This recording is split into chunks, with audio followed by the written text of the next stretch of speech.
বিশ্বকাপের মঞ্চে দারুণ সূচনা করেছে আর্জেন্টিনা। আলজেরিয়াকে হারিয়েছে ৩-০ গোলে। অধিনায়ক লিওনেল মেসির পা থেকে এসছে ৩ গোল।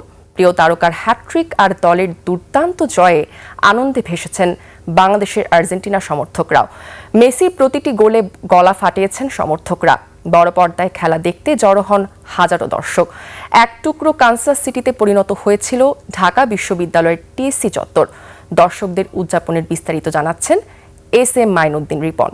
বিনিয়োগ হোক বিশ্বস্ত, আমার পছন্দ সল্ট বে। বিশ্বকাপে আর্জেন্টিনার প্রথম ম্যাচ। ভোর থেকে ঢাকা বিশ্ববিদ্যালয়ের টিএসসিতে জড়ো হন হাজারো সমর্থক। গায়ে আর্জেন্টিনার জার্সি, হাতে আকাশে নীল পতাকা। সবার অপেক্ষা একটাই, লিওনেল মেসির জাদু দেখার।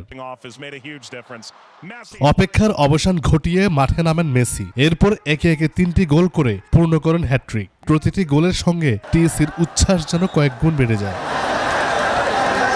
খেলা শেষ হওয়ার সঙ্গে সঙ্গেই শুরু হয় উৎসব। স্লোগান, গান আর পতাকা হাতে আনন্দ মিছিলে মেতে ওঠেন সমর্থকেরা। বিশ্বকাপের শুরুতেই প্রিয় দলের এমন বিজয় উচ্ছ্বাস যেন থামছেই না। সাপোর্টার হিসাবে আমি মনে করি আর্জেন্টিনা মোটামুটি ভালোই খেলতেছে। ইনশাআল্লাহ আমরা দোয়া করছি এবারও আর্জেন্টিনা বিশ্বকাপ নেবে। বিশ্বকাপের প্রথম ম্যাচেই মেসির হ্যাটট্রিক আর আর্জেন্টিনার দাপুটে জয় নতুন স্বপ্ন দেখাচ্ছে সমর্থকদের।